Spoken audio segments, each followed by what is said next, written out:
আবারও নতুন একটা ভিডিওতে তোমাদের সবাইকে স্বাগত। আজকে আমরা জানবো যে সার্ভেইলেন্স ক্যাপিটালিজম কাকে বলে।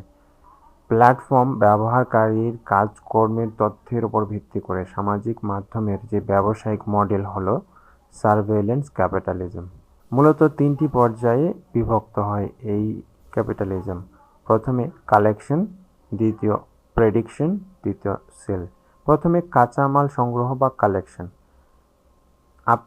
আমি সামাজিক মাধ্যম ব্যবহার করতে অর্থ ব্যয় না করলেও আমাদের পছন্দ অপছন্দ রুচি স্বভাবের খণ্ডচিত্র সেখানে ছেড়ে আসি।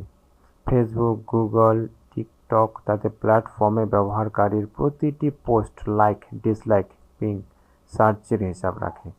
এটাই তাদের ব্যবসার মূল কাঁচামাল। দ্বিতীয় ধাপে আসে ভবিষ্যৎবাণী বা প্রেডিকশন। ব্যবহারকারীর যেসব তথ্য সামাজিক মাধ্যমে পাওয়া যায় তার উপর ভিত্তি করে তার স্বভাব, পছন্দ, তার জীবনযাত্রার আর্থিক সঙ্গতি প্রভৃতির একটা মোটামুটি ধারণা করা হয়। ধরা যাক বাবু সামাজিক মাধ্যম ব্যবহার করেন।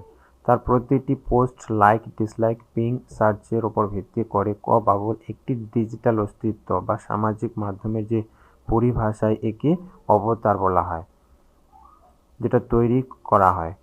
বুঝতে চেষ্টা করা হয় কোন পণ্য ও পরিষেবা তিনি ব্যবহার করেন, কি তার পছন্দ অপছন্দ, কোন পণ্যের খোঁজ তিনি বেশি করেন, কোন ধরনের বিজ্ঞাপন তিনি বেশি দেখতে আগ্রহী। তৃতীয় তথা সর্বশেষ ধাপ হলো বিক্রয় বা সেল। এখানে বিজ্ঞাপনদাতা সংস্থাকে সরাসরি ক্রেতার সঙ্গে যোগাযোগ করানো হয় না, বরং সামাজিক মাধ্যমের পক্ষ থেকে বিজ্ঞাপনদাতাকে বলা হয় তার প্ল্যাটফর্মে বিজ্ঞাপন দিলে সে নির্দিষ্ট কোনো ভৌগোলিক জায়গায় নির্দিষ্ট সংখ্যক ক্রেতাকে দেখাবে যারা এই পণ্য বা পরিষেবা সম্বন্ধে উৎসাহী। অর্থাৎ বাবুকে তার পছন্দসই পণ্য ও পরিষেবার বিজ্ঞাপন দেখানো হবে। তাহলে ব্যাপারটা কি দাঁড়ালো?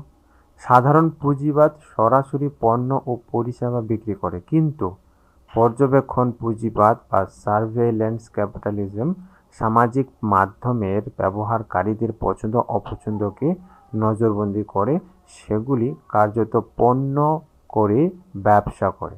অর্থাৎ সামাজিক মাধ্যম ব্যবহারকারী যা করে সেটাকেই জুবস সার্ভেইলেন্স ক্যাপিটালিজম এর ব্যবসার কাঁচামাল বলেছেন।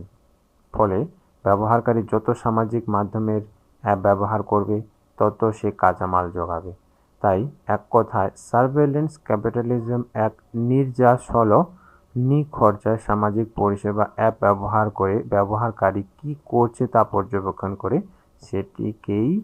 সেটাকেই পুঁজি করে ব্যবসার মডেল তৈরি করা। তো বন্ধুরা, চ্যানেলে নতুন হলে চ্যানেলটিকে সাবস্ক্রাইব করে বেল আইকনটি প্রেস করে রাখবে। তো দেখা হচ্ছে আরও একটা নতুন ভিডিওতে। সম্পূর্ণ ভিডিওটা দেখার জন্য অসংখ্য ধন্যবাদ।